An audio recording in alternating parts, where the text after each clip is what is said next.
nama saya Siti Husna dengan NIM akhir 034. Saya dari Fakultas Hukum, Prodi Ilmu Hukum Universitas Sriwijaya Madura. Di sini saya akan menyampaikan narasi saya mengenai praktik proses penyusunan perundang-undangan dan bagaimana tantangan kedepannya terkait pembentukan peraturan perundang-undangan. Proses pembentukan peraturan perundang-undangan di Indonesia diatur secara komprehensif dalam Undang-Undang Nomor 15 Tahun 2019 tentang perubahan atas Undang-Undang Nomor 12 Tahun 2011 tentang pembentukan peraturan perundang-undangan. Undang-undang ini menetapkan tahapan yang harus dilalui dalam pembentukan peraturan perundang-undangan, yaitu perencanaan, penyusunan, pembahasan, pengesahan atau penetapan, dan pengundangan. Dalam praktiknya, proses ini dimulai dengan penyusunan program legislasi nasional atau prolegnas yang memuat skala prioritas program pembentukan undang-undang dalam rangka mewujudkan sistem hukum nasional. Prolegnas ini menjadi instrumen perencanaan program pembentukan undang-undang yang disusun secara terencana, terpadu, dan sistematis.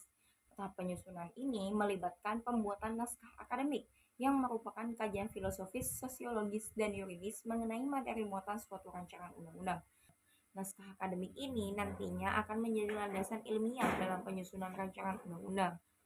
Yang dalam pembahasannya, rancangan undang-undang dilakukan oleh DPR bersama Presiden atau Menteri yang ditugaskan. Proses ini juga harus memperhatikan ketentuan dalam UUD 1945 dan asas-asas pembentukan peraturan perundang-undangan yang baik seperti kejelasan tujuan, kelembagaan atau pejabat pembentuk yang tepat, kesesuaian antara jenis hierarki dan materi muatan, serta keterbukaannya. Adapun tantangan dalam pembentukan peraturan perundang-undangan saat ini yakni meliputi yang pertama, harmonisasi dan sinkronisasi peraturan, baik yakni secara vertikal maupun horizontal. Yang kedua, peningkatan kualitas naskah akademik sebagai dasar penyusunan rancangan undang-undang. Ketiga, implementasi asas keterbukaan dalam partisipasi masyarakat dalam proses legislasi.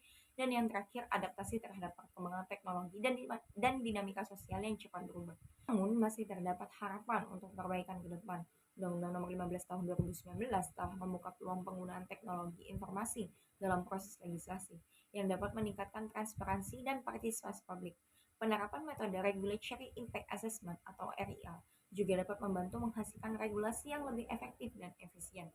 Simpelnya, proses pembentukan peraturan perundang-undangan ke depan ini akan lebih menekankan pada yang pertama, penguatan harmonisasi dan sinkronisasi peraturan perundang-undangan. Kedua, peningkatan kualitas naskah akademik melalui penelitian yang lebih mendalam. Ketiga, optimalisasi partisipasi publik dalam setiap tahapan pembentukan peraturan perundang-undangan. Keempat, penerapan teknologi informasi untuk meningkatkan efisiensi dan transparansi proses legislasi.